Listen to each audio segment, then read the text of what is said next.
اعوذ باللہ من الشیطان الرجیم بسم اللہ الرحمن الرحیم واتبعت ملۃ آبائی ابراہیم واسحاق ویعقوب ما کان لنا ان نشرک باللہ من شیء ذلک من فضل اللہ علینا وعلی الناس ولکن اکثر الناس لا یشکرون۔ ابھی آپ کے سامنے آیت نمبر 38 کی تلاوت کی گئی۔ سورت کون سی ہے؟ وہی سورہ یوسف، 12ویں سورت، 12ویں پارے میں ہیں ہم، وما من دابہ۔ آج ہم کریں گے آیت نمبر 38 سے 41 تک، 38 سے 41 تک۔ تو اب ہم 38 کا معنی پڑھتے ہیں۔ اور پیروی کرتا ہوں میں اپنی ملت یعنی باپ دادا کے دین یعنی ابراہیم اور اسحاق اور یعقوب کی۔ نہیں ہے کام ہمارا یہ کہ ٹھہرائیں ہم شریک اللہ کے ساتھ کسی کو۔ یہ فضل ہے، انعام ہے اللہ کا ہم پر اور تمام انسانوں پر، لیکن اکثریت انسانوں کی نہیں کرتی شکر۔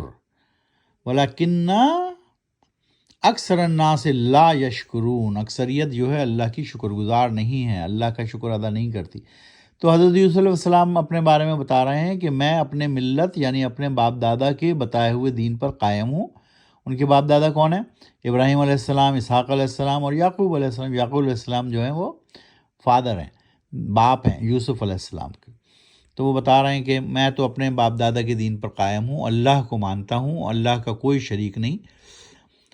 آیت نمبر 39، یا صاحب السجن ارباب متفرقون خیر ام اللہ الواحد القہار۔ یا صاحب السجن، اے میرے قید خانے کے ساتھیوں، جو اور بھی لوگ قید تھے وہاں پر، کیا بہت سے متفرق یعنی مختلف بہتر ہیں جو اللہ واحد القہار ہے؟ کیا تم لوگ جو متفرق یعنی مختلف ربوں کو مانتے ہو، یعنی بتوں کی پرستش کرتے ہو، ہاتھ سے بناتے ہو، کہتے ہو یہ فلاں بت ہے، یہ فلاں رب ہے، یہ فلاں رب، تو کیا متفرق مختلف رب بہتر ہیں یا ایک اللہ بہتر ہے؟ اور وہ اللہ جو یکتا ہے اور سب پر غالب ہے۔ اللہ سبحانہ وتعالیٰ کا پیغام وہ قید خانے میں بھی اپنے ساتھیوں کو بتا رہے ہیں، دے رہے ہیں۔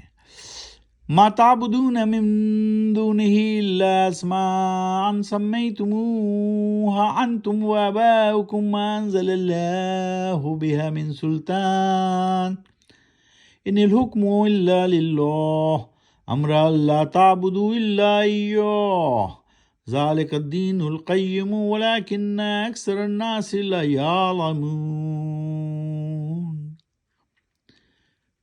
کیا نہیں عبادت کرتے ہو تم چھوڑ کر اللہ کو مگر چند نام جو رکھ لیے ہیں تم نے خود سے اور تمہارے باپ دادا نے؟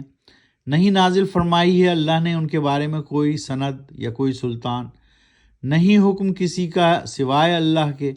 اسی نے حکم دیا ہے کہ تم نہیں عبادت کرو، بندگی کرو کسی اور کی مگر اس اللہ کی۔ یہی دین ہے قائم، یعنی یہی طریقہ زندگی صحیح ہے اور سیدھا راستہ ہے اور ضابطہ حیات ہے۔ اللہ سبحانہ وتعالیٰ کا پیغام وہ مسلسل دے رہے ہیں، کہہ رہے ہیں کہ تم ان تمام ربوں کو چھوڑو جو تم نے خود تیار کیے ہیں اور تم ان کی پرستش کر رہے ہو، ان کو پوج رہے ہو، جس کے بارے میں اللہ نے نہیں حکم دیا ہے۔ اللہ نے حکم دیا ہے کہ صرف اللہ کا حکم مانو، اسی کی عبادت کرو، اسی کی بندگی کرو، مگر اس اللہ کے کہ دین حق ہے، یہی طریقہ زندگی ہے، یہی نظام زندگی ہے، یہی سیدھا راستہ ہے، مگر اکثریت انسانوں کی نہیں سمجھتی یہ بات، جان بوجھ کر، لا یعلمون، جان کر بھی وہ یہ بات نہیں سمجھتی۔ آیت نمبر 41، یا صاحب السجن اما احدکما فیسقی ربہ خمرا واما الاخر فیصلب فتاکل الطیر من راسہ قضی الامر الذی فیہ تستفتیان۔ یا صاحب السجن، اے میرے قید خانے کے ساتھیوں، لیکن تم میں سے ایک پلائے گا اپنے آقا کو شراب اور رہا دوسرا تو چڑھایا جائے گا اس کو سولی پر، پھر کھائیں گے پرندے اس کے سر کو نوچ نوچ کر۔ فیصلہ ہو چکا ہے اس بات کا، جس کے بارے میں تم پوچھ رہے ہو. تو حضرت یوسف علیہ السلام نے ان ساتھیوں کے خواب کا ذکر، خواب کی جو تعبیر تھی وہ بتا دی.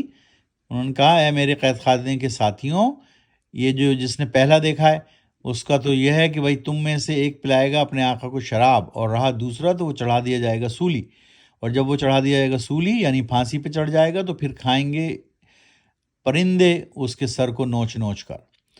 تو اس طرح حضرت یوسف علیہ السلام نے اپنے دونوں ساتھیوں کے خواب کی تعبیر بتا دی.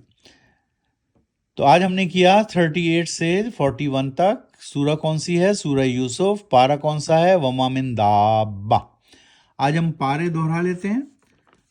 پہلا پارہ الف لام میم. دوسرا پارہ سیقول. تیسرا پارہ تلک الرسل. چوتھا پارہ لن تنالو. پانچواں پارہ والمحسنات. چھٹا پارہ لا یحب اللہ. ساتواں پارہ وَإِذَا سَمِعُوا. آٹھواں پارہ وَلَوْ أَنَّنَا. نواں پارہ قَالَ الْمَلَأُ. دسواں پارہ وَاعْلَمُوا. 11واں پارہ يَعْتَذِرُونَ. 12واں پارہ وَمَا مِن دَابَّةٍ جس میں ابھی ہم ہیں. اور اس 12ویں پارے میں کون سی صورت ہے؟ 12ویں صورت سورہ یوسف. سورہ یوسف میں کل کتنے ورسز ہیں؟ کل کتنی آیات ہیں؟ 129 آیات ہیں. یہ مدینے میں نازل ہوئی، مدنی صورت ہے، 9th اور یہ 129 ورسز ہیں. اور ابھی آج ہم نے کیے 38 سے 41 تک کی تلاوت اور اس کا ترجمہ بھی پڑھا. صدق اللہ العظیم.